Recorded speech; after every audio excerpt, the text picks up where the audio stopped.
Hello friends, once again you all are welcome to the world of physics by KHOV. આજના લેક્ચરની અંદર આપણે ધોરણ 12ના Gujarat board સિરીઝના પ્રકરણ 2ના ઉદાહરણ જોવાના છીએ. આગળના લેક્ચરની અંદર આપણે ઉદાહરણ નંબર 1 થી 3 જોયેલા હતા. આજે શરૂઆત કરશું ઉદાહરણ નંબર 4 થી. તો જોઈએ ઉદાહરણ નંબર 2.4. આકૃતિમાં દર્શાવ્યા મુજબ ડી બાજુવાળા ચોરસ ABCD ના શિરોબિંદુઓ પર 4 વિદ્યુત ભારો ગોઠવેલ છે. ચોરસ ABCD આપેલ છે.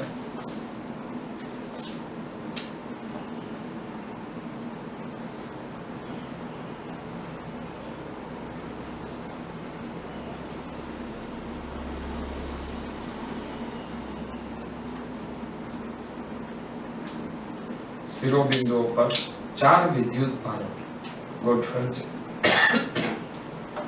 માની લઈએ A ઉપર +Q, B ઉપર -Q, C ઉપર +Q અને D ઉપર પણ -Q વિદ્યુત ભાર છે.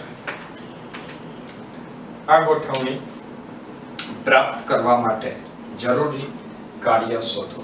તો સૌથી પહેલું શોધવાનું છે આ ગોઠવણી પ્રાપ્ત કરવા માટે જરૂરી કાર્ય. એ કાર્યની વાત કરીએ એ પહેલા અહીંયા આપણે બે વસ્તુની જરૂર પડવાની છે. તો એ બે વસ્તુ હું પહેલેથી કહી દઉં છું. ચોરસની બાજુની જે લંબાઈ છે એ આપણને આપેલી છે d જેટલી. ચોરસની બાજુની લંબાઈ કેટલી છે? d જેટલી. હવે જો આ લંબાઈ d જેટલી હોય તો આ લંબાઈ પણ d જેટલી થશે. આનો મતલબ કે જો અહીંયા આપણે a થી c નું અંતર માપીએ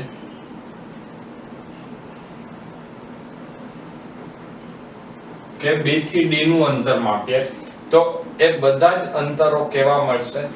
એક સરખા મળશે. તો અહીંયા હું વાત કરું છું AB, BC, CD અને DA. એ અંતરો કેટલા છે? Small d. તથા આકૃતિ પરથી જો આપણે વાત કરીએ આ D તો આ અંતર આવશે પાયથાગોરસના નિયમ ઉપરથી √2d જેટલું. તથા AC બરાબર BD બરાબર √2d. અને જો અહીંયા હું ચોરસનું કેન્દ્ર O લઉં તો OA, OB, OC અને OD એનું જે અંતર થશે એ આ આખા અંતર કરતા અડધું થશે. એટલે √2d/2 અથવા એ અંતર આવશે કેટલું? d/√2 જેટલું. ક્લિયર છે? હવે આપણે શરૂઆત કરીએ. આ ક્વેશ્ચનની અંદર સૌથી પહેલા પહેલું પૂછેલું છે એની અંદર કે આ ગોઠવણ પ્રાપ્ત કરવા માટે જરૂરી કાર્ય શોધો. તો ગોઠવણ પ્રાપ્ત કરવા માટે જરૂરી કાર્ય એટલે વિદ્યુત ભાર. એ ઉપર જે વિદ્યુત ભાર છે એને લાવવા માટે કરવું પડતું કાર્ય. તો વિદ્યુત ક્ષેત્ર નથી તો જ્યારે તમે પહેલા વિદ્યુત ભારને લઈ આવો છો ત્યારે કરવું પડતું કાર્ય શૂન્ય હોય. ત્યારબાદ B ઉપર જે વિદ્યુત ભાર છે એને લઈ આવો તો અત્યારે એક વિદ્યુત ભાર છે, બીજા વિદ્યુત ભારને લઈ આવ્યા તો આ વિદ્યુત ભારના કારણે આ બિંદુએ કંઈક સ્થિતિમાન હોય. મતલબ ત્યાં આપણે હવે ફરીથી સૂત્ર લખવું પડશે -1/4πε0 q²/d. ક્લિયર છે? માઈનસ એટલા માટે કારણ કે એક વિદ્યુતભાર ધન છે, એક વિદ્યુતભાર ઋણ છે. બંનેનો ગુણાકાર આવશે -1/4πε0. q1 એટલે q, q2 એટલે પણ q. અહીંયા ધ્યાન રાખજો જ્યારે આપણે વિદ્યુત ઊર્જાની વાત કરીએ છીએ તો વિદ્યુત સ્થિતિ ઊર્જામાં હંમેશા વિદ્યુત ભારની કિંમત મૂકતી વખતે તેની સંજ્ઞા પણ ગણતરીમાં લેવાની છે. ક્લિયર છે? ઓકે. તો W2 આપણને મળ્યું. હવે ત્રીજા વિદ્યુત ભારને લઈ આવીએ +Q ને C ઉપર. તો C ઉપર લઈ આવવા માટે કેટલા કાર્ય થશે? એક તો AC અને બીજું BC. મતલબ અહીંયા બે કાર્ય આવશે. તો a અને c માટે આવશે 1/4 pi epsilon 0 q square by √2d, અને b અને c માટે પ્લસ માઇનસ થશે minus 1/4 pi epsilon 0 q square by d. Clear છે? ત્યારબાદ d ઉપર માઇનસ q વિદ્યુતભારને લઈ આવવા માટે કરવું પડતું કાર્ય, તો AD, BD અને CD ત્રણ કાર્ય આવશે. A અને D માટે પ્લસ માઇનસ માઇનસ એટલે minus 1/4 pi epsilon 0 q square by d. BD minus minus plus 1/4 pi epsilon 0 q square by √2d, અને CD minus 1/4 pi epsilon 0 q square by d. Clear છે? હવે આપણે જો કુલ કાર્ય શોધવું હોય તો અહીંયા લખશું કુલ કાર્ય W W1 W2 W3 W4. Clear છે? તો આના ઉપરથી થતું કુલ કાર્ય લખીએ તો કુલ કાર્ય માટે દરેક પદમાં 1/4 pi epsilon 0 q square by d common છે, તો એને હું લખી નાખું છું 1/4 pi epsilon 0 q square by d into bracket. હવે અહીંયા શું આવશે? તો પહેલામાં કાર્ય શૂન્ય છે, બીજામાં આવશે -1, ત્રીજામાં આવશે 1/√2 પ્લસ 1/√2, એના પછી ફરીથી -1, ત્યારબાદ ફરીથી -1, નેક્સ્ટ આવશે +1/√2 અને આમાંથી આવશે -1. તો આ કેટલું આવશે? 1/4 pi epsilon 0 q square by d into 1/√2 plus 1/√2 એટલે એ થશે 2/√2 -4. ક્લિયર? 2/√2 -4 અથવા 2/√2 એટલે એ થશે √2. તો અહીંયા આપણે લખીએ 1/4 pi epsilon 0 q square by d, અને અહીંયાથી હું માઈનસ ની નિશાની કોમન કાઢી લઉં છું, તો એ આવશે થતું કાર્ય W -1/4 pi epsilon 0 q square by d into 4 -√2. હવે આ જ સૂત્રને જો આ પરિણામ આપણે મેળવવું હોય તો આ પરિણામને શોર્ટકટ થી કેવી રીતે મેળવવું એની આપણે વાત કરીએ. મતલબ આ જે કાર્ય જે આપણે ગોતેલું છે એ કાર્યને હવે શોર્ટકટ થી શોધીએ. ચલો, તો એની અંદર જો તમને જે પણ તંત્ર આપેલું હોય, સૌથી પહેલું કામ એની અંદર એક સરખી બાજુઓ કેટલી છે એ ગોતી લેવાની. તો જો અહીંયા ચોરસની બાજુ, તો ચોરસની બાજુ એટલે AB, BC, CD અને DA, આ ચારે ચાર બાજુઓ એક સરખી છે. મતલબ એક બાજુની સ્થિતિ ઊર્જા એને ગુણ્યા 4 એટલે એક બાજુ જેવી 4 જોડની સ્થિતિ ઊર્જા આપશે. ક્લિયર? તો આનું પરિણામ મેળવવા માટે હું અહીંયા લખીશ. ચલો બીજી રીત તમને લખી દઉં છું.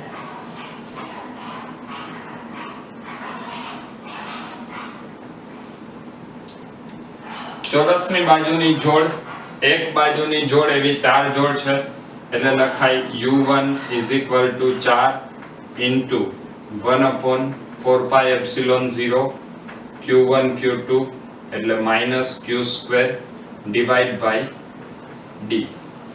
ક્લિયર? ત્યાર પછી આવશે U2. તો U2 ની અંદર શું આવશે? તો AC અને BD જેવી કેટલી જોડ છે? 2. તો એ આવશે 2 into 1/4 pi epsilon 0 q² by √2d. q² by √2d. Clear? અથવા આમાંથી તમે √2 ને કેન્સલ કરી નાખો તો એ આવશે √2 into 1/4πε0 q²/d. આ બંને ઉપરથી કુલ સ્થિતિ ઊર્જા આપણે લખી નાખીએ તો કુલ સ્થિતિ ઊર્જા આવશે U = U1 + U2 તો 1/4πε0 minus 1/4πε0 q²/d કોમન નીકળશે અને કૌંસની અંદર શું વધશે 4 minus √2. ક્લિયર છે? તો આપણને સ્થિતિ ઊર્જા મળશે. ક્લિયર છે? તો આ મળશે વિદ્યુત ભારોના તંત્રની સ્થિતિ ઊર્જા. ત્યારબાદ બી ની અંદર તમને કીધેલું છે ચાર વિદ્યુત ભારોને તે શિરોબિંદુઓ પર જકડી રાખીને Q0 ને ચોરસના કેન્દ્ર ઉપર લાવવામાં આવે છે. આ માટે વધારાનું કેટલું કાર્ય જરૂરી છે? હવે અહીંયા પૂછેલું છે વધારાનું કેટલું કાર્ય જરૂરી છે. ફરીથી એક આની અંદર જ એક બીજો ઓપ્શન આપેલો છે એ આપણે જોઈએ બી ની અંદર. ચલો આ બંને રીતો ક્લિયર હોય તો આપણે ફરીથી આ જ ક્વેશ્ચન ની અંદર એક બીજો ઓપ્શન આપેલો છે એની આપણે વાત કરીએ. હજુ એની અંદર કીધું છે કે ચાર વિદ્યુત ભારોને તે શિરોબિંદુ ઉપર જકડી રાખી અને વિદ્યુત ભાર Q0 ને ચોરસના કેન્દ્ર ઉપર લાવવા માટે કરવું પડતું કાર્ય કેટલું હોય? તો Q0 ને ચોરસના કેન્દ્ર ઉપર લેવાનો છે તો Q0 ને ચોરસના કેન્દ્ર ઉપર લેવા માટે કરવું પડતું કાર્ય. હજુ અત્યાર સુધી આપણે એવું ભણી ગયા છીએ કે જ્યાં વિદ્યુત સ્થિતિમાન શૂન્ય હોય બાહ્ય વિદ્યુત ક્ષેત્ર નથી એ બિંદુએ જો કોઈ વિદ્યુત ભારને લઈ આવવામાં આવે તો ત્યાં કરવું પડતું કાર્ય શૂન્ય હશે. શા માટે? કારણ કે વિદ્યુત ક્ષેત્ર શૂન્ય હોય તો F = Q × E પ્રમાણે વિદ્યુતીય બળ શૂન્ય હોય અને જો વિદ્યુતીય બળ શૂન્ય હોય ત્યાં તમે વિદ્યુત ભારને લઈ જાઓ તો કોઈ પણ કાર્ય કરવું પડતું નથી. ચલો તો એ જ વાતને આપણે અહીંયા જોઈએ તો સૌથી પહેલા તો હું વાત કરું છું EA અને તો A ઉપર જે વિદ્યુત ભાર છે એ વિદ્યુત ભાર આ દિશામાં બળ લગાડશે વિદ્યુત ક્ષેત્ર EA. ત્યારબાદ C ઉપરનો જે વિદ્યુત ભાર છે EC. બંને EA અને EC સમાન મૂલ્યના પરસ્પર વિરુદ્ધ દિશાના છે. એવી જ રીતે જે EB છે એ આકર્ષી બળ લગાડશે અને ED છે એ પણ આકર્ષી બળ લગાડશે. તો અહીંયા આપણે લખીએ કે આકૃતિ પરથી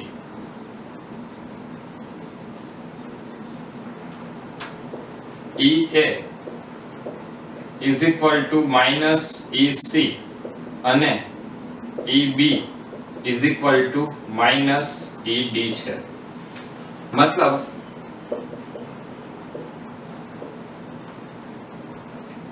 ઉગમ બિંદુએ ચોખ્ખું વિદ્યુત ક્ષેત્ર કેટલું છે? 0. ચોખ્ખું વિદ્યુત ક્ષેત્ર 0 હોય તો આ બિંદુએ લાગતું બળ કેટલું થાય? 0. અને જો બળ 0 હોય તો આ બિંદુએ વિદ્યુત ભારને લાવવા માટે કેટલું કાર્ય કરવું પડશે? તો એ કાર્ય આવશે 0. ઉદાહરણ નંબર 2.5. ચલો ઉદાહરણ નંબર 2.5 ની અંદર તમને આપેલું છે -900 સેન્ટીમીટર અને +900 સેન્ટીમીટર સ્થાનોએ રહેલા બે વિદ્યુત ભારો અનુક્રમે 7 માઇક્રોકુલમ અને -2 માઇક્રોકુલમ ના તંત્રની સ્થિત વિદ્યુત સ્થિતિ ઊર્જા શોધો. સૌથી પહેલા તો આપણે આકૃતિ સમજીએ.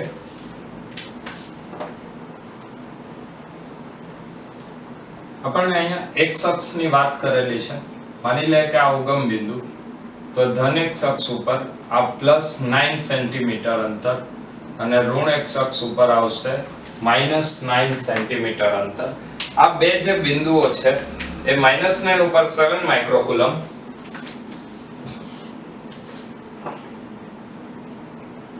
અહીંયા એક વિદ્યુતભાર છે એ છે 7 માઇક્રોકુલમ અને +9 ઉપર જે વિદ્યુતભાર છે એ છે -2 માઇક્રોકુલમ. આ તંત્રની વિદ્યુત સ્થિતિ ઊર્જા શોધો. ચલો આની અંદર સૌથી પહેલું શોધવાનું છે તંત્રની સ્થિતિ ઊર્જા. સ્થિતિ ઊર્જા શોધવા માટે આપણી પાસે સૂત્ર છે U ચલો સ્થિતિ ઊર્જાનું સૂત્ર શું આવશે? U 1/4 pi epsilon 0 Q1 Q2 by R12. Q1 Q2 by R12 તો આની આપણે કિંમત મૂકતા જઈએ. 1/4 pi epsilon 0 એ આવશે 9 × 10⁹. Q1 એટલે 7 × 10⁻⁶. Q2 આવશે -2 × 10⁻⁶ ડિવાઇડ બાય R12. હવે જો ઉગમ બિંદુથી -2 નું અંતર 9 અને ઉગમ બિંદુથી 7 માઇક્રોકુલમ નું અંતર પણ 9, મતલબ આ બંને વચ્ચેનું અંતર કેટલું થશે? 18 સેન્ટીમીટર. અને સેન્ટીમીટર ને જો આપણે મીટરમાં લખીએ તો એ આવશે 18 × 10⁻² મીટર. 9 2 18. ક્લિયર? તો આવશે -7 × 10⁻². ચલો +9 -6 +9 -6 એટલે +3 +3 -6 એટલે -3 -3 +2 10⁻⁻1 મતલબ U આપણને મળશે -0.7 જૂલ. ક્લિયર? સ્થિતિ ઊર્જા કેટલી મળશે? -0.7 જૂલ. બી આપણને પૂછેલું છે કે આ બંને વિદ્યુતભારોને એકબીજાથી અનંત અંતર સુધી જુદા પાડવા માટે કેટલું કાર્ય કરવું પડે?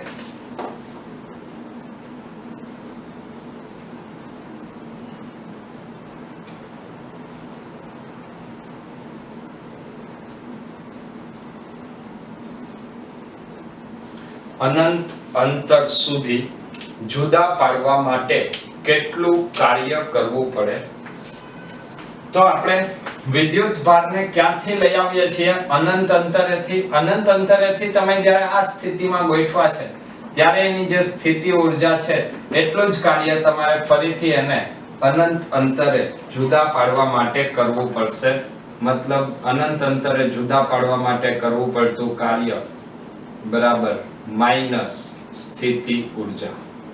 તો એ કાર્ય કેટલું આવશે? 0.7 જૂલ. અને કેવું હશે? પ્લસ. ક્લિયર છે? ત્યાર પછી સી આપેલું છે. ધારો કે આ વિદ્યુતભારોના તંત્રને બાહ્ય વિદ્યુત ક્ષેત્ર E = A × 1/r². એની અંદર તમને ત્રીજું પૂછેલું છે E = A × 1/r² માં મૂકવામાં આવે છે, જ્યાં A બરાબર 9 × 10⁵ ન્યૂટન પર coulomb metre square.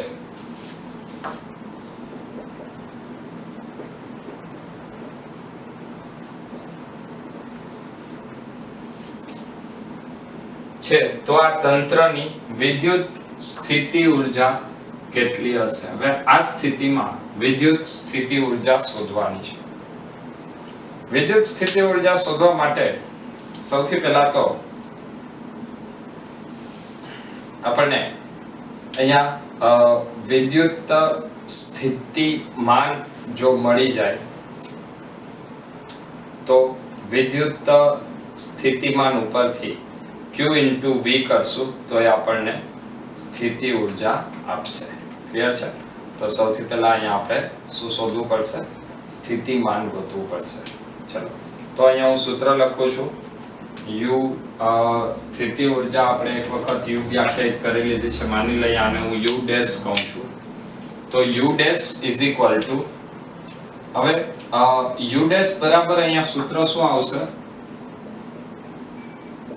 u dash બરાબર q1 ઇન્ટુ વિદ્યુત સ્થિતિમાન કેનું? R1 નું પ્લસ q2 ઇન્ટુ વિદ્યુત સ્થિતિમાન, શેનું વિદ્યુત સ્થિતિમાન આવશે? R2 નું. ક્લિયર છે?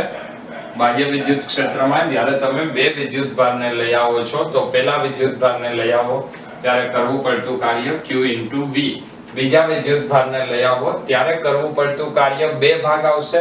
એક બીજા વિદ્યુત ભાર માટે q ઇન્ટુ v અને બીજો ભાગ આવશે 1/4 pi epsilon 0 q1 q2 by r12. Clear?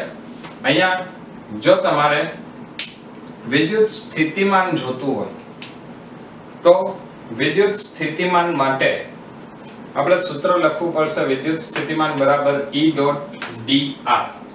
આનો મતલબ કે જો અહીંયા વિદ્યુત સ્થિતિમાન જોતું હોય તો હું આના ઉપરથી લખું છું વિદ્યુત સ્થિતિમાન ઇઝ ઇક્વલ ટુ સંકલનમાં E ડોટ dr અથવા E ઇન્ટુ dr.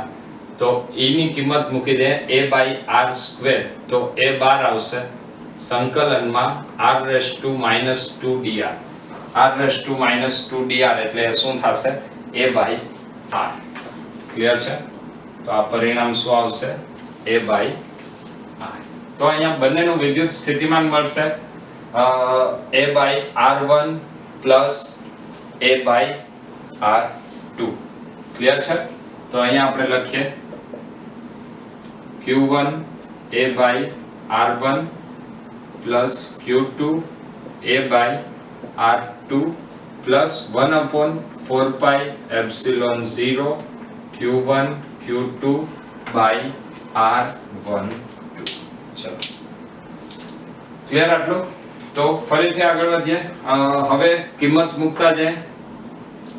q1 નું મૂલ્ય કેટલું છે? તો માની લઈએ કે આ જે વિદ્યુત ભાર છે એને આપણે q1 કહીએ છીએ અને આ વિદ્યુત ભારને q2 કીધેલો છે. તો q1 એટલે આવશે 7 માઇક્રોકુલમ, 7 into 10⁻⁻6 divided by r1. હવે અહીંયા r1 અંતરે ક્યાંથી આવશે? તો જુઓ, જ્યારે તમે q1 r1 ની વાત કરો છો ત્યારે એ ઉગમ બિંદુથી અંતર માપવું પડશે. ક્યાંથી આવશે? ઉગમ બિંદુથી. તો ઉગમ બિંદુથી આ અંતર કેટલું છે? તો ઉગમ બિંદુથી અંતર આવશે 9 સેન્ટીમીટર, મતલબ 9 × 10⁻2 મીટર પ્લસ q2 છે -2 માઇક્રોકુલમ, તો પ્લસ માઇનસ માઇનસ થઈ જશે. 2 × 10⁻6 ના છેદમાં એનું પણ અંતર છે 9 × 10⁻2. આ બંનેમાંથી એને કોમન કાઢી અને 12 લખીએ છીએ તો એ આવશે 9 × 10⁵ પ્લસ આ જે આખું પદ છે એ આખા પદની કિંમત આપણે અહીંયા મેળવેલી છે 1/4 pi epsilon 0 q1 q2 by r12 અને આવે છે -0.7. ક્લિયર છે? હવે અહીંયાથી -6 ના છેદમાં -2 એટલે અંશમાં આવશે -4, આમાં પણ આવશે -4 ને બહાર કાઢી લઈએ તો હવે અહીંયા આવશે 7 - 2 divided by 9 into 10⁻⁴ into 9 into 10⁵ -0.7. ચલો પહેલા તો આ 9 કેન્સલ થઈ જશે, 7 માંથી 2 જાય તો એ આવશે 5 અને -4 + 5 એટલે 5 × 10⁻1 50 -0.7. તો આ ઊર્જા કેટલી આવશે? 49.3 જૂલ. ક્લિયર? સ્થિતિ ઊર્જા આવશે U = 49.3 જૂલ. ત્યાર પછી વાત કરીએ ઉદાહરણ નંબર 2.6 ની.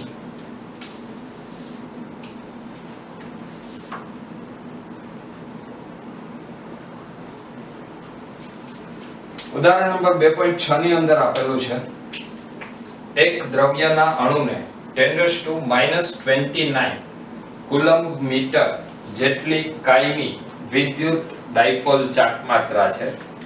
એક અણુની ચાકમાત્રા આપેલી છે 10⁻⁻29 કુલમ્બ મીટર.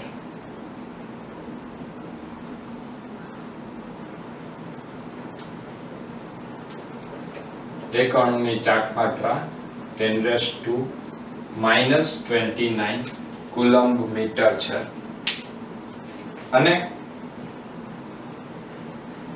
આ દ્રવ્યનો 1 મોલ જથ્થો, 1 મોલ જથ્થો, તો 1 મોલ માટે સૌથી પહેલા તો આપણને કુલ ચાકમાત્રા મળશે. તો હું અહીંયા લખું છું એક અણુની ચાકમાત્રા આપણી પાસે છે, તો 1 મોલ જથ્થાની ચાકમાત્રા માટે માની લઈએ કે 1 મોલમાં લગભગ 6 × 10⁻23 અણુઓ છે. તો 1 મોલ અણુની ચાકમાત્રા એ કેટલી થશે?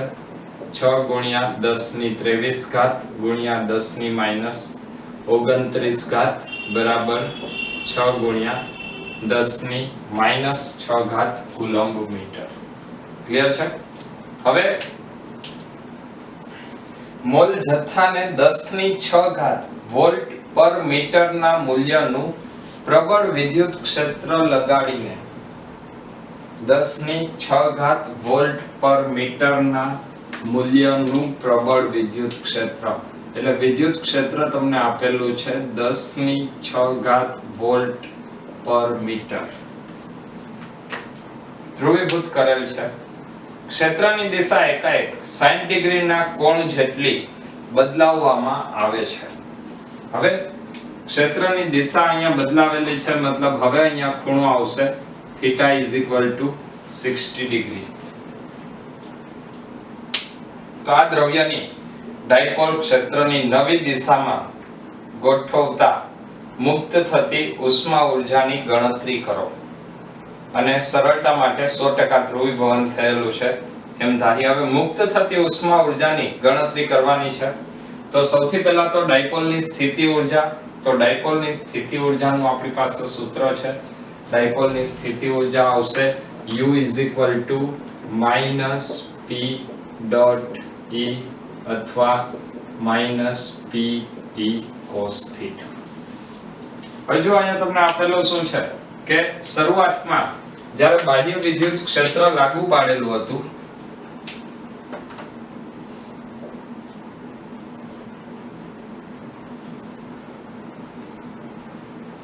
જ્યારે બાહ્ય વિદ્યુત ક્ષેત્ર છે ત્યારે બધી ડાયપોલ કેવી રીતે ગોઠવાયેલી હોય? અક્ષને સમાંતર આવશે, આ તરફ આવશે -q અને આ તરફ આવશે +q. હવે આ વિદ્યુત ક્ષેત્રની દિશા અચાનક ઉલટાવવામાં આવે છે અને કેટલી કરવામાં આવે છે? 60 ડિગ્રી. તો આ ડાયપોલ જે છે એ પણ 60 ડિગ્રી રોટેટ થશે, -q અને +q. ડાયપોલ કેટલો રોટેટ થાય? બધી જ ડાયપોલ કેટલી રોટેટ થાય? 60 ડિગ્રી. જો બધી ડાયપોલ 60 ડિગ્રી રોટેટ થાય તો આનો મતલબ કે અહીંયા સ્થિતિ ઊર્જાનો ફેરફાર, તો આપણે સ્થિતિ ઊર્જાના ફેરફાર માટે શું લખવું પડશે? અંતિમ માઈનસ પ્રારંભિક. ચલો ક્લિયર છે? તો અહીંયા આપણે લખશું સ્થિતિ ઊર્જાનો ફેરફાર અથવા ગુમાવાતી કે મુક્ત થતી ઉષ્મા એ કેટલી હોય? ડેલ્ટા U જેટલી હોય અને ડેલ્ટા U એટલે આવશે UF - UI. તો હું અહીંયા લખું છું ડેલ્ટા U બરાબર UF. UF એટલે એ આવશે -PE કેટલાનો એંગલ? θF માઈનસ કૌંસમાં -PE θi. ક્લિયર છે? આ માઈનસ માઈનસ થઈ જાય પ્લસ, તો અહીંયા આવશે PE કોમન કાઢી લઈએ તો cos theta I minus cos theta f. ચલો કિંમત મૂકીએ. ડાયપોલ મોમેન્ટ છે 6 ગુણ્યા 10⁻6 ઘાત. વિદ્યુત ક્ષેત્ર છે 10⁶ ઘાત. cos theta I પ્રારંભિક સ્થિતિમાં ખૂણો કેટલાનો હતો તો cos 0 ની કિંમત કેટલી 1 અને cos theta f કેટલું 60 તો cos 60 ની કિંમત કેટલી છે 1/2 તો 1 - 1/2 1 - 1/2 1 - 1/2 એટલે કેટલું આવશે +1/2 માઈનસ 6 ને +6 1 થઈ જાય તો અહીંયા આવશે ડેલ્ટા U બરાબર +6 * 1/2 3 જૂલ. આપણને જે જવાબ મળ્યો એ ધન છે.